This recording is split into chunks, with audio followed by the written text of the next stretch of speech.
What's up guys and welcome. You are watching Fazi Fitness. So let's start this video with the off-season physique update from Regan Grimes. Sitting close to 300 pounds in what we can call a very good off-season body composition. So Regan initially was supposed to start his push phase just a few weeks back, but it got delayed. But this right here is the point, where Regan Grimes is gonna up the food, as well as the juice and the gear as well, so that he gets bigger. But not just that, he improves his body composition as well. Now I have to say, if anyone out there downplays and says that the pros, they stay so lean during the off-season because of their elite genetics and also their dedication throughout the year, and that doesn't cite the gear as one of the most important factor that helps them stay so damn lean even in the off-season when they're pushing close to 300 pounds, then that is just a lie. The PEDs and the gear, that is a part of the sport, and it is so great to see more and more pros. They are openly talking about that. So what Regan needs the most for this upcoming 2025 season, that is more quads. I'm gonna say it again. If he's successful in getting more outer quad sweep, he is gonna be so deadly next time. And it is really unfair to criticize him and still call him an Instagram bodybuilder. I mean, the guy plays 9th in the world last year and held his own pretty damn well against a guy like Michael Crizo, who we all know is an absolute monster. So slowly and steadily, Regan has been putting on that size. The size that he so desperately needed all along. And he will continue to get even more bigger, because the man is just built that way. His frame allows him to do that. He can put on 20 more pounds of solid muscle without having to worry about his waistline. Now he hasn't revealed his future competition plans just yet, so he might do the New York Pro, or maybe Toronto Pro as well. Next up is the off-season physique update from Ping Yunglong, the former 212 Olympian, who was just way too big for that division, and he decided to switch to the men's open bodybuilding right after doing his Olympia debut in the 212. I believe Miss Olympia 2022.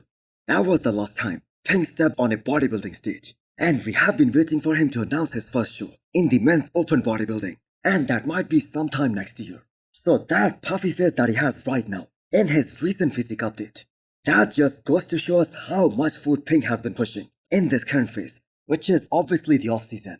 I'm gonna say Ping has hands down one of the best quads in the IFBB Pro League at the moment. I mean, they aren't just big, but they are so damn separated. And I have noticed multiple guys from China or from that region of the world, guys who are elite bodybuilders, they have great outer quad sweep, and they also have crazy small waistlines as well. Now I'm gonna say Ping Yunglong made a very good call by switching to a bigger class, because the thing is, his back needed drastic improvements in order to be a 212 Olympian. And if he was struggling to make that weight cutoff in his first year, he just could not have made any noticeable improvements in his back with a weight cap hanging over his head. Now I think after Keon Pearson, Ping was one of the most aesthetic looking physique in the entire 212 class.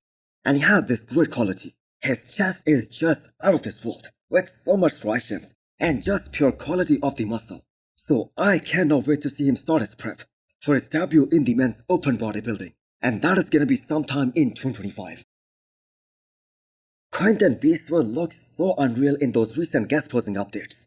I'm gonna say good off-season body composition and godly proportions. Now we have heard this so many times that Samson and Andrew, they are the future of bodybuilding, but considering how young Quinton is, the size that he's carrying, he will be in that same discussion in the future.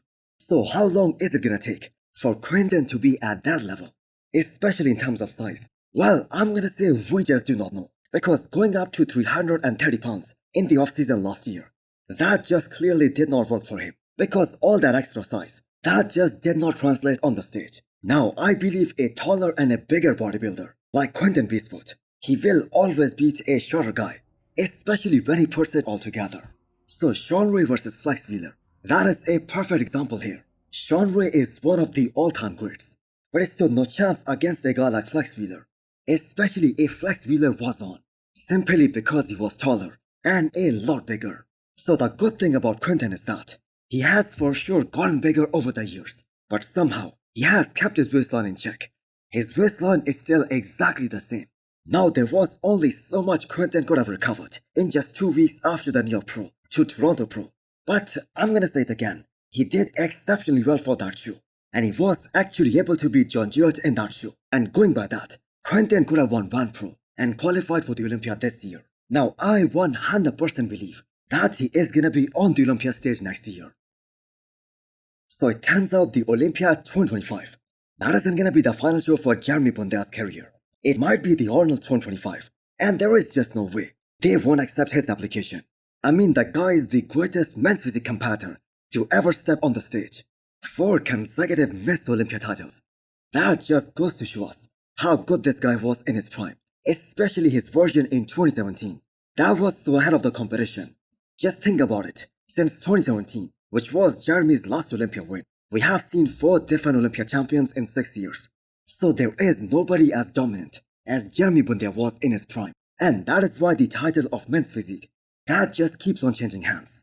Now for anyone wondering why Jeremy chose to come back, when we pretty much knew that he isn't gonna win the Olympia title, or even the Arnold Classic for that matter.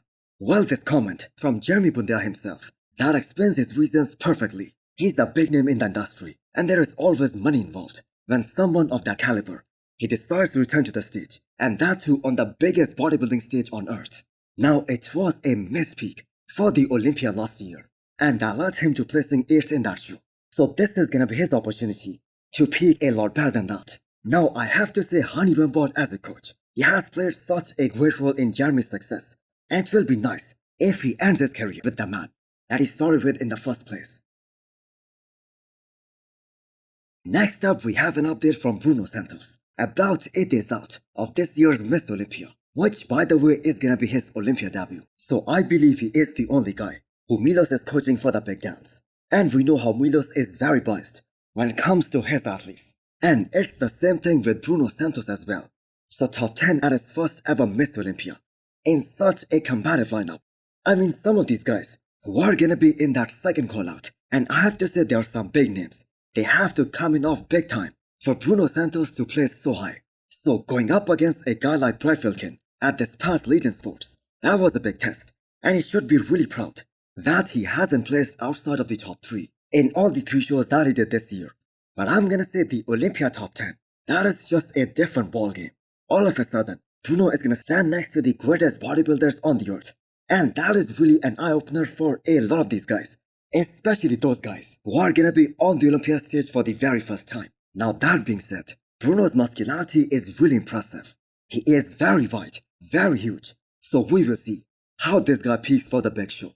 Now I am more interested to see how the man is gonna look in the upcoming years as he continues to get bigger and continues to mature. So hit the thumbs up button if you liked the video. What's up guys and welcome. You are watching Fazi Fitness. So let's start this video with the